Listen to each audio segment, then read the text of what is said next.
3 days ago, something happened inside the Pentagon briefing room that will not be reported by mainstream media, cannot be discussed in official channels, and represents the most consequential strategic reassessment in modern American military history. What was said in that room, what intelligence assessments were presented, and what conclusions were reached will fundamentally alter everything you think you know about the current crisis with Iran. This is not speculation. This is not theory. This is what actually happened when America's top military commanders confronted a reality they had spent decades denying. The assessment that circulated through that briefing room concluded with a single sentence that has since been classified at the highest level. Iran has already won this war before the first shot was fired. Let me repeat that. The United States military, after conducting the most comprehensive wargaming exercise in its history, has determined that a conventional military conflict with Iran would result in American strategic defeat regardless of tactical victories achieved. This conclusion represents a complete inversion of every public statement made by American officials over the past 20 years. What I am about to share with you is the result of structural analysis using the same frameworks that predicted the Afghan withdrawal disaster, the Ukrainian stalemate, and the failure of maximum pressure campaigns. 3 questions will drive everything that follows. First, what specific capabilities does Iran possess that forced this reassessment? Second, why has the American defense establishment spent 2 decades systematically underestimating Iranian preparations? And third, what does this mean for the global order when the world realizes that American military supremacy has encountered an adversary it cannot defeat? There are no comfortable answers tonight, but the truth, however brutal, is the only thing worth examining. By the end of this analysis, you will understand why the Pentagon is terrified, why every contingency plan has failed during simulation, and why the empire is confronting a reality it has no institutional capacity to accept. Let me start with the technical capabilities that changed everything. Arshar Section 1, the missile arsenal that rewrote American war planning. Here is what you need to understand about Iran's missile and drone capabilities. The assessment presented in that Pentagon briefing room detailed an arsenal that has grown exponentially beyond what open source intelligence suggested. Iran currently possesses between 3,000 and 5,000 precision-guided ballistic missiles with ranges exceeding 2,000 kilometers. These are not the crude Scud derivatives that Western analysts dismissed for decades.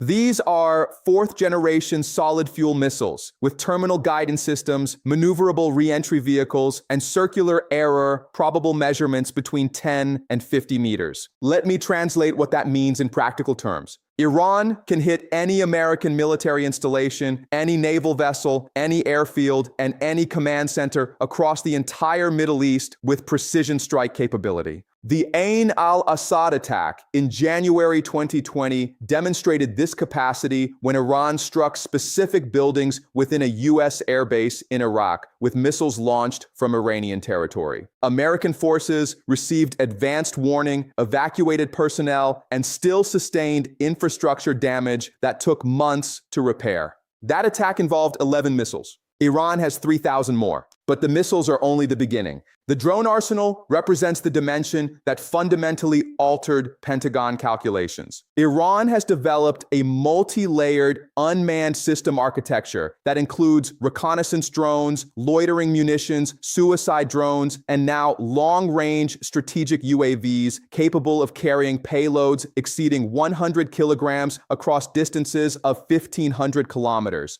The cost-exchange ratio makes this capability devastating in ways that conventional analysis struggles to comprehend. A single Iranian Shahed 136 drone costs approximately $20,000 to manufacture. The American defensive systems required to intercept it include Patriot missiles costing $3 million each, or more sophisticated systems costing up to $10 million per interceptor. This creates a cost-exchange ratio where Iran spends $1 to force America to spend between $150 and $500. In sustained conflict, this arithmetic becomes catastrophic. If Iran launches 1,000 drones in a single wave and American systems successfully intercept 80% of them, the United States has just spent between $2.4 billion and $8 billion defending against a $20 million attack. The wargaming exercise at the Pentagon modeled exactly this scenario across a 30-day conflict.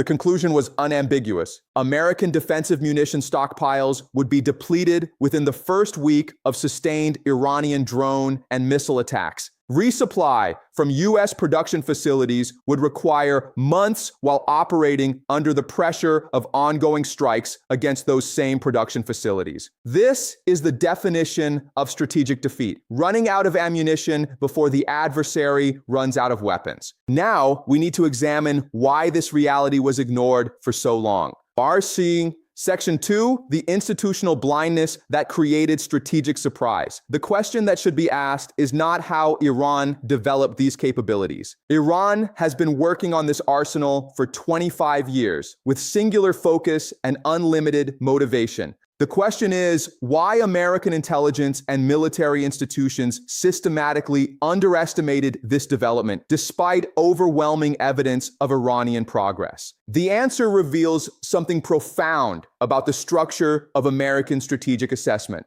The Pentagon briefing room discussion included a remarkable moment of institutional honesty. Senior intelligence officials acknowledged that Iranian capability assessments have been consistently downgraded, not because of evidence suggesting limited capability, but because of policy preferences demanding that Iran be assessed as manageable threat. Let me explain how this worked in practice. When Iranian missiles demonstrated precision strike capability in 2017 against ISIS targets in Syria, hitting specific buildings from 600 kilometers away, American assessments dismissed this as lucky strikes or limited capability. When Iran struck Saudi Aramco facilities in 2019 with unprecedented precision using cruise missiles and drones, American officials attributed success to Saudi defensive failures rather than Iranian offensive sophistication. When Iran struck Ain al-Assad in 2020 with precision that stunned observers, the narrative shifted to claiming Iran deliberately avoided casualties rather than acknowledging they hit exactly what they intended to hit. This pattern of systematic underestimation stems from institutional incentives that punish accurate assessment of adversary capabilities. Intelligence analysts who report that Iran has developed peer-level precision strike capability threaten existing procurement programs, challenge stated policy objectives, and create political problems for officials who have spent careers claiming that American military superiority makes conflict outcomes certain.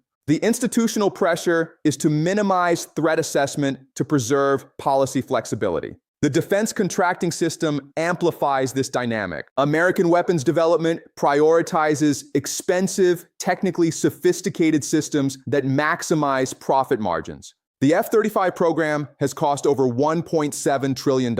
A single aircraft costs between $80 million and $100 million. These systems are optimized for high-intensity conventional warfare against adversaries using similar expensive systems. They are not optimized for conflicts where the adversary employs mass quantities of cheap, effective weapons that impose devastating cost-exchange ratios. Iran studied this American system carefully and designed their military development specifically to exploit its structural weaknesses. Instead of competing in aircraft carriers and fifth-generation fighters, Iran invested in missiles, drones, mines, and asymmetric capabilities that target exactly the expensive systems America depends on. This is not innovation. This is game theory. When your adversary spends $100 million on each chess piece, you win by forcing them to sacrifice those pieces defending against your pawns. The briefing room assessment concluded that this Iranian strategy has succeeded completely. American military planning assumed that technological superiority would offset numerical disadvantages and cost inefficiencies. That assumption has now collapsed under contact with Iranian capabilities designed specifically to make American technological advantage irrelevant. But understanding the military dimension is only part of the picture. We need to examine the geographic and strategic context that makes Iran functionally unconquerable. Shaktir, Section 3, Why Every Empire That Attacked Persia Collapsed. There, the wargaming exercise included detailed scenario modeling of ground invasion options. This is where the assessment became truly remarkable. Pentagon planners modeled multiple invasion scenarios, including limited strikes on nuclear facilities, sustained air campaigns, and full-scale ground invasion with regime change objectives. Every scenario resulted in outcomes ranging from strategic stalemate to catastrophic defeat. Let me walk through why geography and demographics make Iran an unconquerable target. Iran covers 1.6 million square kilometers, making it roughly 4 times the size of Iraq and 20% larger than Alaska. The terrain includes 2 major mountain ranges, the Zagros and Alborz, creating natural defensive barriers that channel invasion routes into predictable corridors. 85 million people inhabit this territory, with concentrations in urban centers that would require massive force deployments to control. The Pentagon assessment calculated that occupying Iran would require between 3 and 4 million troops to achieve population control ratios necessary for counterinsurgency operations. The United States currently maintains an active duty military of 1.3 million personnel. Mobilizing 3 million troops would require full conscription, something that has not occurred since Vietnam and would face massive domestic resistance. Even if mobilization succeeded, the logistics of deploying and sustaining that force in hostile territory surrounded by Iranian allies would be operationally impossible. The historical precedent is unambiguous and deeply troubling for American planners. Every empire that has attempted to conquer Persian territory has either failed outright or succeeded temporarily before collapsing. Alexander the Great conquered Persia, but his empire disintegrated immediately upon his death. Rome fought Persia for 300 years and fell while Persia survived. The Mongols conquered Persia and became Persian. The Soviet Union occupied northern Iran and was forced to withdraw. The British controlled parts of Persia and saw their empire dissolve. The pattern is absolutely consistent. Why does this pattern persist? Because Persian civilizational identity has survived for 2,500 years by absorbing invaders, outlasting occupiers, and converting conquest into cultural victory. The Afghan experience provides the modern template. America invaded Afghanistan with overwhelming technological superiority, controlled territory, installed a government, and spent 20 years attempting to create stability. The result was complete strategic defeat when the installed government collapsed in days and American forces evacuated in chaos. Iran represents Afghanistan multiplied by 10 in every relevant dimension. Larger territory, larger population, more sophisticated military capabilities, greater economic resources, deeper civilizational identity, and extensive alliance networks across the region. If America could not succeed in Afghanistan after 20 years, the notion that it could succeed in Iran is mathematical impossibility. The briefing room assessment stated this conclusion explicitly. There is no military option that achieves American strategic objectives in Iran. Limited strikes would trigger escalation America cannot control. Sustained air campaigns would deplete munitions while Iranian capabilities remain protected in hardened mountain facilities. Ground invasion would create multi-generational quagmire that would destroy the American military as an institution. This brings us to the most important question. If military options are foreclosed, what does America do when deterrence fails?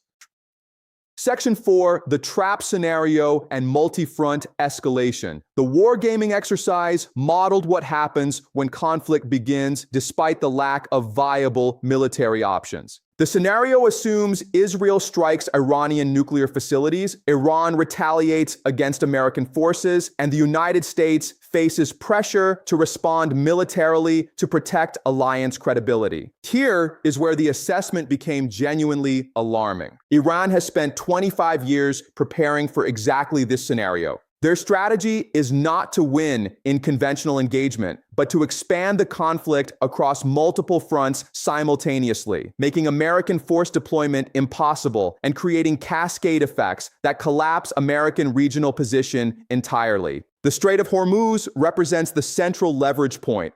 20% of global oil supply transits this strait daily. Iran has positioned thousands of mines, hundreds of anti-ship missiles, and dozens of fast attack craft to close this waterway within hours of conflict initiation. The war games concluded that the United States cannot keep the strait open against determined Iranian interdiction while simultaneously conducting offensive operations against Iranian territory. If the strait closes, oil prices spike immediately to between $150 and $250 per barrel. This triggers global economic crisis, disrupts supply chains for everything from food to semiconductors, and creates political instability across America's alliance network. European governments face energy shortages. Asian economies face production shutdowns. The dollar-denominated oil trading system faces existential stress. But Iran's strategy does not stop at the strait. The assessment detailed how Iranian alliance networks across Iraq, Syria, Lebanon, and Yemen would activate simultaneously, creating a multi-front crisis spanning from the Mediterranean to the Arabian Peninsula. American forces in Iraq and Syria, totaling approximately 3,000 troops, would face coordinated attacks from militias that have been preparing for this scenario for years. Evacuation would be necessary, but evacuation under fire from a mobilized adversary is precisely how empires demonstrate terminal decline. The Yemeni dimension multiplies the complexity. The assessment acknowledged what mainstream analysis refuses to admit. Yemen defeated Saudi Arabia. A small, blockaded, impoverished country fought the wealthiest Arab state backed by American intelligence and weapons for 7 years and won. Saudi Arabia was forced to negotiate because it could not achieve military victory against an adversary that cost a fraction of what Saudi Arabia spent. Yemen's capabilities have improved dramatically since that conflict. Their missile and drone technology now threatens shipping throughout the Red Sea, demonstrated by attacks that have forced insurance companies to reclassify regional risk and shipping companies to alter routes. If conflict escalates, Yemen closes the Red Sea to commercial traffic, adding to the economic cascade initiated by Hormuz closure.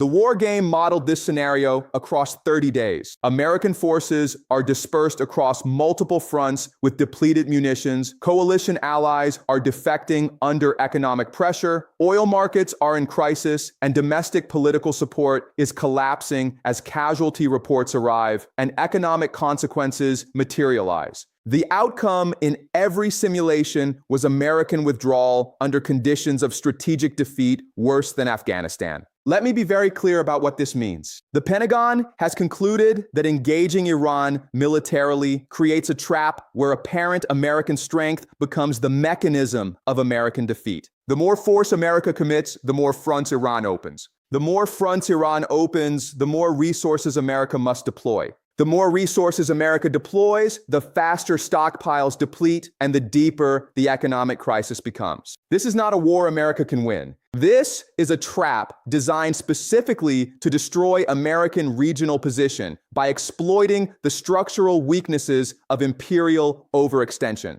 Now, we need to address why this reality remains classified and what it means for global order. But Section 5, the unacknowledged reality and imperial decline. The briefing room assessment included a section that was immediately classified and will likely never be publicly released. This section analyzed what happens to American global position when allies and adversaries recognize that American military power has encountered an adversary it cannot defeat. The foundation of American hegemony since 1945 has been the presumption that American military power can enforce outcomes in any regional conflict it chooses to prioritize. This presumption undergirds alliance networks, shapes adversary calculations, and maintains the dollar's reserve currency status. If that presumption breaks, the entire architecture of American global power faces systemic stress. Iran represents the test case. If America cannot defeat Iran militarily, then American security guarantees to allies become questionable. If Saudi Arabia cannot rely on American power to protect it from Iran, then Saudi Arabia must accommodate Iran. If Israel cannot rely on American power to prevent Iranian nuclear development, then Israel must either accept Iranian nuclear capability or pursue strategies that do not depend on American military intervention. If European allies watch America fail to maintain Middle Eastern oil flows, then European calculations about confronting Russia or China shift dramatically. The assessment acknowledged that this dynamic is already occurring. Saudi Arabia has re-established diplomatic relations with Iran despite decades of hostility. Gulf states are hedging their security relationships, pursuing arms deals with Russia and China while maintaining American ties.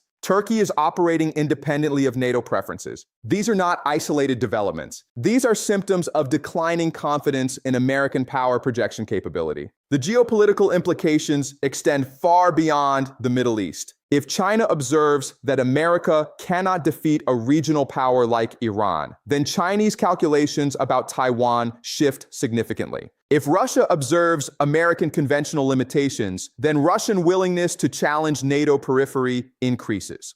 The demonstration effect of American strategic defeat in one theater reshapes calculations in every theater. This is how empires collapse, not through single catastrophic defeats, but through accumulating demonstrations that imperial power cannot enforce imperial will. Rome did not fall in a day. Rome fell across centuries as peripheral challenges accumulated, resource commitments expanded, and the gap between imperial pretension and imperial capability widened until collapse became inevitable. The briefing room discussion included remarkable historical awareness of this pattern. American officials are comparing current circumstances to British position in 1956 during the Suez Crisis, when British military action was vetoed by American financial pressure, demonstrating that Britain was no longer a great power capable of independent action. That moment marked the definitive end of British Empire. The question being asked quietly inside the Pentagon is whether Iran represents America's Suez moment. Let me now tell you what I believe will happen based on this assessment and the structural forces in play.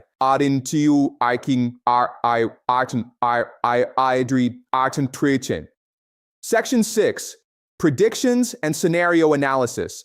I am going to make several predictions that follow directly from the analysis we have examined. These are not guesses. These are applications of game theory and structural analysis to the incentive structures and capability assessments we have reviewed. Prediction 1. America will not launch a full-scale military attack on Iran. Despite escalating rhetoric and political pressure, the Pentagon assessment we have discussed makes clear that senior military leadership understands this would result in strategic catastrophe. There will be intense pressure from political figures and ideological advocates, but military commanders will resist because they know the war games show defeat. Prediction 2, Israel will be increasingly isolated in its conflict with Iranian proxies. As American reluctance to engage directly becomes apparent, Israel will face the choice of either negotiating some form of accommodation with Iranian regional influence or pursuing unilateral military action without guaranteed American support. This represents a fundamental shift from decades of Israeli strategic planning.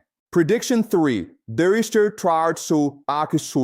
Saudi Arabia and Gulf states will continue hedging toward accommodation with Iran. The recognition that America cannot or will not militarily defeat Iran on their behalf forces these states to make independent security arrangements. This will include security dialogues with Iran, reduced military cooperation with the United States, and increased economic integration with China. Prediction 4, oil prices will become increasingly volatile as markets recognize that American ability to guarantee Middle Eastern oil flows is questionable. This volatility will accelerate the global transition toward alternative energy and reduce petrodollar dominance, creating fiscal stress for the United States government, which depends on dollar reserve status to finance deficits. Prediction 5, within 18 to 36 months, there will be a significant regional crisis where America either declines to intervene militarily despite alliance commitments or intervenes and faces strategic defeat. This crisis will mark the definitive end of American Middle Eastern hegemony and trigger cascade effects across the global system as allies reassess their security arrangements. These predictions are based on structural analysis, not desired outcomes. I am not rooting for American decline. I am analyzing the forces in motion and the logical consequences of the capabilities and incentives we have examined. If the analysis is wrong, if the Pentagon assessment is inaccurate, then these predictions will fail. But if the analysis is correct, then what we are witnessing is the beginning of the most significant geopolitical transition since the end of the Cold War. Let me bring all of this together and tell you what it means. Our sharp closing synthesis. What happened in that Pentagon briefing room represents something rare in institutional settings: confrontation with unwelcome truth. For 20 years, American policy toward Iran has been based on assumptions that Iranian military capabilities were manageable, that American technological superiority was decisive, and that military options remained available if diplomacy failed. Those assumptions have now collapsed under systematic analysis. Iran has built an arsenal specifically designed to defeat American military intervention through cost exchange ratios that deplete American resources, geographic advantages that make occupation impossible, and alliance networks that create multi-front crises America cannot manage simultaneously. This is not speculation. This is the conclusion of America's own wargaming exercises conducted by the institutions responsible for planning military operations. The implications extend far beyond Iran. We are watching the structural limits of imperial power become visible in real time. Empires cannot sustain global dominance when regional powers can impose costs that exceed imperial benefits. Rome learned this. Britain learned this. The Soviet Union learned this. Now America is learning this. The question is whether American institutions can adapt to a world where military supremacy no longer translates to strategic dominance. Can American foreign policy shift from hegemonic enforcement to negotiated coexistence? Can the defense establishment accept that some adversaries cannot be defeated militarily? Can political leaders explain to domestic audiences that American power, while still substantial, is no longer unlimited? History suggests that empires struggle with these adaptations. The gap between how empires perceive themselves and how others perceive them typically widens until crisis forces recognition. We may be approaching that crisis moment. I want to be very clear about something. This analysis might be wrong. The Pentagon assessment might be overly pessimistic. Iranian capabilities might be less formidable than evaluated. American innovation might produce solutions that current analysis cannot foresee. These are possibilities that cannot be dismissed. But the structural forces we have examined are real. The geographic realities are unchangeable. The cost exchange ratios are mathematical. The historical patterns are consistent. The institutional incentives are observable. Even if specific predictions fail, the underlying dynamics remain. This is not the end of American power. This is the end of a particular form of American power based on the presumption that military force can resolve any challenge America chooses to prioritize. What replaces that form of power depends on decisions that have not yet been made and adaptations that have not yet occurred. We will continue to watch these developments closely. As this situation evolves, as predictions either materialize or fail, as new information emerges, we will analyze each development through the same framework we have applied tonight. Game theory, structural analysis, idee distorti. Historical pattern recognition, incentive examination, c'est senti d'ici DTUI, The most important thing is to never accept any analysis, including this one, without examining the evidence yourself. Question these claims.